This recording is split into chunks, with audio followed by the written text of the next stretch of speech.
নমস্কার বন্ধুরা, আজকে খুব একটা গুরুত্বপূর্ণ বিষয় যেটাতে একদম চর্চায় রয়েছে যে বিষয়টি, সেটা হচ্ছে নিট আন্দোলন। নিট আন্দোলনে একটা বড় মুখ, সেটা হচ্ছে আমরা দিল্লিতে দেখতে পাচ্ছিলাম ইতিমধ্যেই একটা বড় আন্দোলনের মুখ নিচ্ছিল। সেই আন্দোলন ককরোচ জনতা পার্টি থেকে শুরু করে আস্তে আস্তে ছড়িয়ে যাচ্ছিল এবং সেই আন্দোলন ধীরে ধীরে দিল্লির রাজপথ থেকে সরে এসে কলকাতার রাজপথে আমরা কাল দেখতে পেলাম। সরাসরি সেই আন্দোলনে আমিও ছিলাম, আমিও সেখানে ফিল্ড রিপোর্টিং করতে গেছিলাম এবং সেই আন্দোলনে কাল যা যা ঘটলো সেই বিষয়টা কিন্তু একদমই অপ্রীতিকর একটা ঘটনা।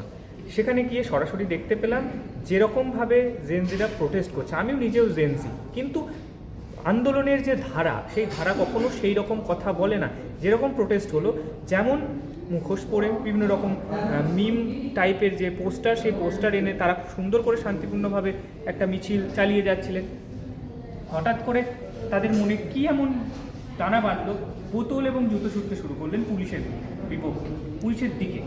পুলিশ শান্তিপূর্ণভাবে সমস্ত বিষয়টাকে সামলাচ্ছিল, কিন্তু এইভাবে যদি একটা জল বা বোতল ছুঁড়ে মারা হয়, তবুও কিন্তু পুলিশ তার নিজের পদক্ষেপ ঠিকভাবে মেনটেন করেছে এবং ধীরে ধীরে যেরকম অকথ্য এবং অসভ্য ভাষায় যে বর্বরচিত আক্রমণ করা শুরু হলো, এটা একদমই জেনজিদের কাছ থেকে কাঙ্ক্ষিত নয়। জেনজিদের কাছ থেকে এইগুলো কোনোদিনই কামনা করা যায় না। এটা কি জেনজিরাই করেছিল নাকি এর পিছনে অন্য কোনো মদত ছিল, সেটাও কিন্তু বিষয়। এই যে পশ্চিমবঙ্গের যে বুকে এরকম একটা ধিক্কারজনক একটা ঘটনা ঘটল, এই আন্দোলনকে খুবই আমরা সম্মানজনকভাবে মেনে নিচ্ছিলাম, ভালোবাসি এই আন্দোলনটিকে, জেনজি হিসেবে ভালোবাসি, কিন্তু এই রকম আক্রমণকে কখনোই মেনে নেওয়া যায় না। এবার পশ্চিমবঙ্গ ছেড়ে বিহারের রাস্তায় রাজপথে, ওইটা তুমি কাল কি দেখলে? একদম।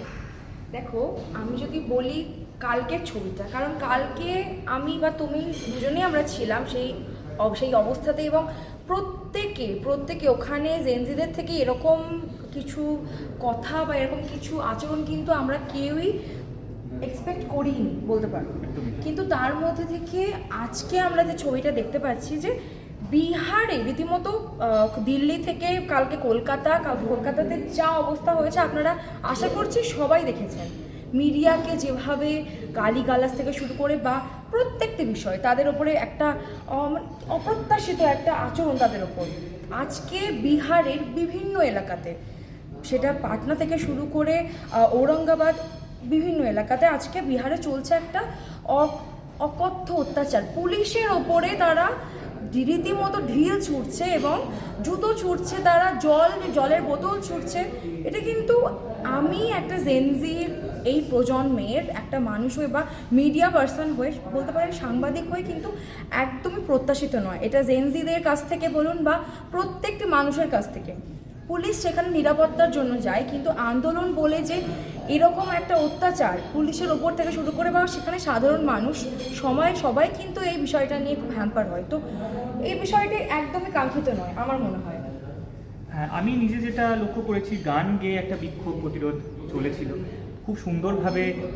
বাম ছাত্র সংগঠনের যারা ছাত্রছাত্রীরা ছিলেন, তারা খুব সুন্দরভাবে গান গেয়ে প্রতিবাদ করছিলেন, কিন্তু সমস্ত বিষয়টা খুব শান্তিপূর্ণভাবে চলছিল। হঠাৎ কোনো একটা মদতে কারা যেন এই আন্দোলনের মধ্যে ঝাঁপিয়ে পড়লেন এবং একদম একে একে সমস্ত মিডিয়া পার্সনকে, যাদেরকে সামনে পাওয়া হলো, তাদের সবার ওপরে গদি মিডিয়া দূর হাটো বলে স্লোগান দেওয়া হলো এবং তাদেরকে অত্যাচার করা হলো।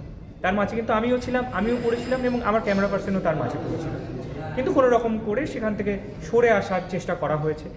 পুলিশের কি দোষ ছিল এখানে? তারা তো একটা প্রতিরক্ষা এবং সুরক্ষা দেওয়ার জন্য, আজকে নিট কেলেঙ্কারি ঘটেছে, সেটা একটা বড় ঘটনা, কিন্তু তাতে পুলিশের কি দোষ? পুলিশ সেখানে কি করতে পারে? সেই জন্য পুলিশের ওপর আক্রমণ, এরকম বর্বরচিত আক্রমণ কেন? সাংবাদিকদের দোষটা কোথায়? সাংবাদিকরা তাদের নিরপেক্ষতার উপর একটা প্রশ্ন উঠছে যে তারা নিরপেক্ষ সাংবাদিকতা করছে না, কিন্তু সেটাই কি বড় প্রশ্ন, নাকি অন্য কিছু এর পিছনে রয়েছে? তার জন্য কি তাদেরকে মারতে হবে?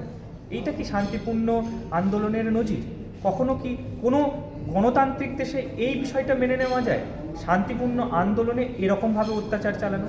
বিহারের সাসারাম থেকে শুরু করে ঔরঙ্গাবাদ থেকে শুরু করে বিভিন্ন অঞ্চল, পাটনা, একদম যেগুলো ক্যাপিটাল শহর, সেইগুলোতে কিন্তু এই আক্রমণ আমরা সরাসরি দেখতে পাচ্ছি। বিহার ছাড়িয়ে কি অন্য রাজ্যের সীমানাতেও এই আন্দোলন গিয়ে পৌঁছবে? জেনজিরা কি এই প্রোটেস্টকে নিজেদের কুক্ষিগত করে রাখতে পারবে, নাকি তারা আউট অফ দ্য বক্স গিয়ে অন্য রকম কারোর মদতে চলবে, সেটাও কিন্তু জেনে নেওয়ার বিষয়।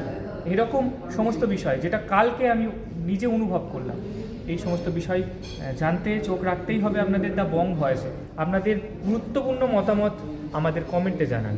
আমি জেনজি হয়ে এই প্রতিবাদকে সমর্থন করছি, কিন্তু এভাবে প্রতিবাদকে কিন্তু সমর্থন করছি না। কোনো অন্যায় অত্যাচার ছাড়া শান্তিপূর্ণভাবে যদি প্রতিবাদ হয় হোক, কোনো অসুবিধা নেই।